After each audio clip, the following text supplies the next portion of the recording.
my beloved Boss Mike, Severa. Ikatlong phase ng Pasig River Esplanade kung saan marami ang may-enjoy kabilang ang pamosong Manila Bay Sunset. Ayan po ay proyekto po ng First Lady natin. Mga kababayan, proyekto po ito itong Esplanade na to proyekto po ito ng First Lady. Ay nako, mamasyal tayo at magkita-kita tayo rito. Pwede ko kayong i-date sabay-sabay di ba?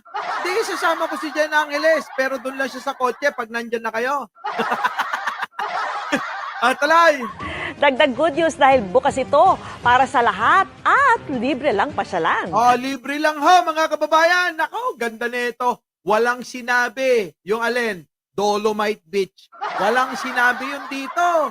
3 na itong page. Oo, tuloy. Nakatutok si Rafi Tima. Ganda mga kababayan, Napakaganda ng view. Kompleto na sa streetlights at gawa na ang 2 deck ng pasyalang ito. Ay ganda, grabe, para tayong nasa ibang bansa. Anong sinabi dyan nung mga kababayan? Noong layon sa Singapore. Wala na, mga kababayan. Kita-kita po tayo. Gusto niyo po ba magkita-kita tayo?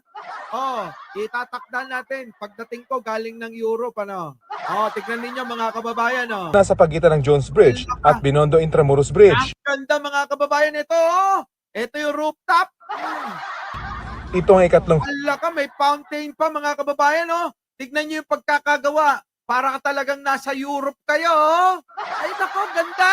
phase ng Pasig River Esplanade para tuloy-tuloy ang lakad mo mula sa likod ng Manila Sunset Grabe, ang daming tao sinasamantalan ninyo. Huwag niyong dudumihan yan, dapat manatiling malinis yan. Central Post Office papuntang Fort Santiago. Ang ganda mga kababayan, lakihan ko, ganda, grabe. Ang ganda mga kababayan, para kayo nasa Europe talaga.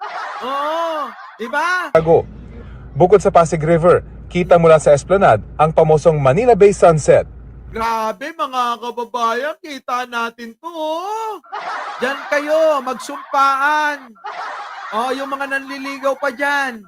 Diyan kayo magsumpaan, habang nakikita yung buwan na yung araw na palubog.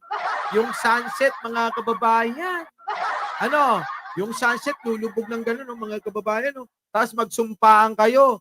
Kasabay ng paglubog na ang haring araw, ako'y nangangako na hindi kita papabayaan. Ako'y nangangako na hindi kita papalitan. Ako'y nangangako na hindi kita sasaktan. Ako'y nangangako na ako'y magiging tapat sa iyo kailanman. Putik na yan, makatapos ng 1 buwan. Ayun, mga kababayan, nagbugbugan. Pwede ho ba, mga kababayan, palaganapin natin ang pagiging tapat sa ating mga jowa, sa ating mga partner, sa ating mga asawa. Tandaan nyo mga kababayan, ang commitment, kasama dapat puso, hindi lang yung puson. Kasi mga kababayan, yung iba dyang mga babae lalaki, pinapangako nilang lahat para lang makuha nila gusto nila sa isa't isa. Pero mga kababayan, alam nyo, nung makuha na ni Chris Ulo, nakpo, biglang naglaho. Ay! Diba? Nung nakuha na ni Chris Ulo, biglang naglaho. Kulang niya. Kaya mga kababayan, ito tandaan nyo. Tuloy. At dahil katabi ng ilog, maliwalas at mahangin ang lugar, kung saan makakabili na rin mula sa ilang food stall at souvenir Ay, shops. grabe, ang ganda mga kababayan. Ganyan na ganyan sa ibang bansa. Chris Ulo, mag-date nga tayong lahat yan. Kunyari nasa ibang bansa tayo. sa March 1, punta tayo dyan, tapos sabihin natin, nandito kami sa ibang bansa. Ganun tayo, Pwede ba yun? Hoy, Chris Ulo, sumagot ka. Hoy, sa mga hindi pa nakasubscribe dito. Oo, subscribe nyo to. Opo, gawin nyo na tong 1 milyon ng subscriber. Kayo naman nagiging masaya naman kayo pag pinapanood nyo Punta kami dyan nila Chris Ulo, tapos magbibideo kami. Nandito kami sa Europe. Sa March 1, punta tayo. Ano? Punta tayo sa March 1 ha. Oh. Sabihin natin, nandito ho kami kasi mukhang mukhang nasa Macau ka. Di ba? Oh, ito, nandito ho kami, Kita nyo? Oh, sa Macau ito. Oh, Ay! Oh, sige tuloy. Merong nagbebenta ng mga painting. Tampok ang mga atraksyon sa kabisera ng Maynila. Bukas ang esplanade sa lahat. Ay, grabe mga kababayan, napakaganda talaga. Ay, grabe. Magpasalamat kayo kay First Lady. Di ba, Lord Glenn? Magpasalamat sila kay First Lady. Ito na. At walang entrance fee at pamamahalaan ng isang pribadong kumpanya. Ay, ang ganda talaga mga kababayan ko. Sobrang ganda. Ganyan ang proyekto. Tatak Marcos talaga. We have bike lanes. We Ayoko makita yan. Dito na tayo. Aba naman. Ayan na, Yan! Ganyan, tuloy. nila sa The Esplanade. Magdadagdag din ng mga food Ganda mga kababayan ko. Pati sa tulay, daming tao. Grabe no, ganda. Para ka na nasa ibang bansa.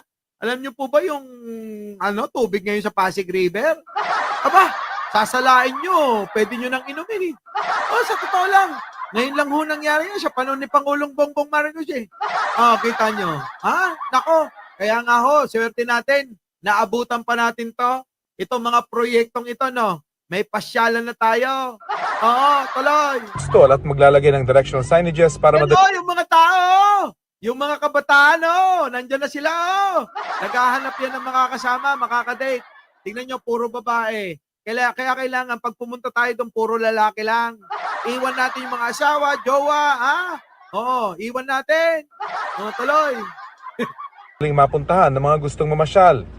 Bukas sa mga stall sa Esplanade mula alas 12 ng tanghali hanggang alas 2 ng madaling araw. May bahagi ring pwedeng lagyan ng love locks. Ay, nako! Mga kababayan, Europe na Europe ang datingan. Ito! Ito mga kababayan ko. Ilalagay nyo yung pangalan ninyo. Ay, bumili kayo ng malaking padlock. Bumili kayo ng malaking padlock. Ganito kasi. Ganito yon sa may Korea. Sa Korea, ganyan. Sa may tower nila, doon yan. Doon naman, mga kababayan, sa may Europe, sa France, may tulay po doon, mga kababayan. Sa Paris, sa Paris. May tulay doon, puro lock, kinakabit ng gayon. Nako, gayahin na natin yon. Bibili tayo ng maraming padlock. Nako, kung gusto nyo naman, kung may nawawala naman kayong mga jowa, tinaasahan nyo pa. Hanapin nyo na yung pangalan dyan, baka meron ng kasamang iba. Kaya wag na kayong umasa. Baka nandyan ng kasagutan, kakahanap nyo sa kanya. Tradisyon na uso sa Europa at sumikat na rin sa iba't ibang bansa. Yan! Sumikat talaga yan. Grabe, Kita nyo yung background, mga kababayan, Ganda! Iilan pa lang. Habang iilan pa lang, mga kababayan. Dali na. Gawin nyo na to. Ilock nyo na yung mga pinaglalaban nyo. Magtinda ka, Ruel San Pedro. Tuloy. Si Kai at kanyang kasintahan, kabilang sa mga unang naglagay ng kanilang love lock. Ay, ang sweet! Okay na yun. Sinang to, pagsina kayong tumalang. Ang sweet. Kunyari pa yung mga maghihiwalay din naman. Kapag inspired ka po magmahal, gagawin mo talaga. Tanggalin mo nga yung mo sa ilong mo. Ang mga namamasyal, enjoy sa anilay, malaybang bansang feel ng lugar. Maganda po yung view Saka yung sunset. Nakaka-relax, lalo na yung sunset. Malapari. Para sa GMA Integrated News. Ay, nako, masasaktan na naman. Mga DDS, meron ganito si Digong? Naisip niya ba yan? Baka mamaya kayo pa nauuna dyan, mga kababayan, alam nyo naman, yung mga DDS, ignorante ang mga yan. Kaya malamang sila nauunang pumunta dyan. Sila unang naglagay-lagay ng padlock. Project yan ni First Lady. Si First Lady. First Lady! Kaya naman kayo, Kung ano-ano tinatawag nyo doon, tapos kayo pa nauuna. Di po ba, mga kababayan? Ha, motor pwede din hindi ko alam. Siguro naman mas maganda mga kababayan dahil mahirap talaga diyan mag-park. Ano? Ang gawin po ninyo, i-park nyo sa malayo at maglakad na lang ho kayo. Na exercise na kayo maigi. Ano? Our beloved Boss Mike, Boss Mike.